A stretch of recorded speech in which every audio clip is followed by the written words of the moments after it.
Startups చిన్న చిన్నవి కదా! కాదు. స్టార్టప్‌లో ప్రొడక్ట్ తయారు చేస్తారు. మేబీ వాడు ఫండింగ్ ఉన్న స్టార్టప్ అయితే. అట్లా కంపెనీ పేరు పెద్దది ఉంది కదా అని చెప్పేసి వెళ్ళటం వల్ల ఉపయోగం లేదు.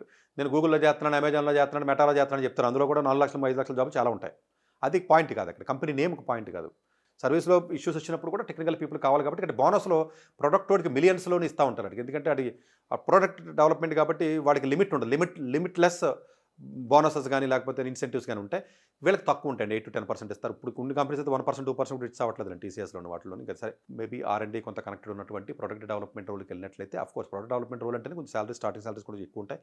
వాళ్ళకి అబ్బో! వాళ్ళకి లిమిట్ ఉండదండి. 1.5, 2 సీఆర్ అలా అలా కూడా వెళ్ళిపోతూ ఉంటారు. ఎందుకంటే ఒక్కసారి ప్రొడక్ట్ సక్సెస్ అయితే వాళ్ళకి లిమిట్‌లెస్ మనీ అండి. ఇప్పుడు అలాగే ఇవన్నీ అలా వచ్చిన ప్రొడక్ట్సే కదండీ మనం వాడి వాట్సాప్ ఉందా లేకపోతే ఫేస్‌బుక్ లాంటివి ఉన్న ఫీచర్స్ గాని, ఇంకోటి గాని అట్లా ఇప్పుడు వాట్సాప్‌లో కొత్త ఫీచర్ కనిపెట్టాలంటే ప్రొడక్ట్ డెవలప్‌మెంట్‌లోకి వెళ్తాడు. ఉన్న ప్రాబ్లమ్స్ సాల్వ్ చేయాలంటే వీడు ప్రాబ్లమ్స్ క్లయింట్‌ని ఫేస్ చేస్తారు కాబట్టి ఇటు ప్రాబ్లమ్స్ అనేవి తెలుస్తా ఉంటాయి. ఇది ఆడు పాస్ ఆన్ చేస్తాడు. యూఎస్ పాస్ ఆన్ చేస్తే ఆళ్ళు కొత్త ప్రొడక్ట్ తయారు చేసి మళ్ళీ ఈడికి పంపిస్తా ఉంటారు. అందు గురించే నేచర్ ఆఫ్ జాబ్ ఇండియాలోను, యూఎస్‌లోను ఒక రకంగా ఉంటదంటే అసలు ఉండదు చాలా జాబ్‌లు. 80% ఉండవు. చాలా మందికి తెలీదిది. మీకు తెలీదు కాబట్టి సోఫాలో కూర్చొని కామెంట్‌లు పెట్టకండిరా బాబు. మీకు తెలీదది. మీకు అసలు బ్రెయిన్ ఉండదు. ఓకేనా? ఏదో ఒక కంపెనీలో సాఫ్ట్‌వేర్ జాబ్‌లో చేసినా కూడా మీకు తెలియాలని రూల్ లేదు. చాలా కంపెనీస్ మదర్ కంపెనీ ఎక్కడ ఉంటే అక్కడే పెట్టుకుంటారు మేజర్‌గా మొత్తం పీపుల్ అందరూ కూడా. సో, ఇక్కడికొచ్చేసరికి ఇలా తోస్తా ఉంటారు. మేబీ జీసీసీస్ ఇంకా పెరిగి ఇంకా ఈ కంపెనీ ఇంకా కొంచెం బెటర్‌గా ఇంప్రూవ్ అయ్యి డెఫినిట్‌గా ప్రొడక్ట్స్ కూడా ఇక్కడ తయారయ్యి ఇక్కడ కూడా ఇక్కడే ప్రాజెక్ట్ మేనేజర్స్ కూర్చొని చెయ్యాలి.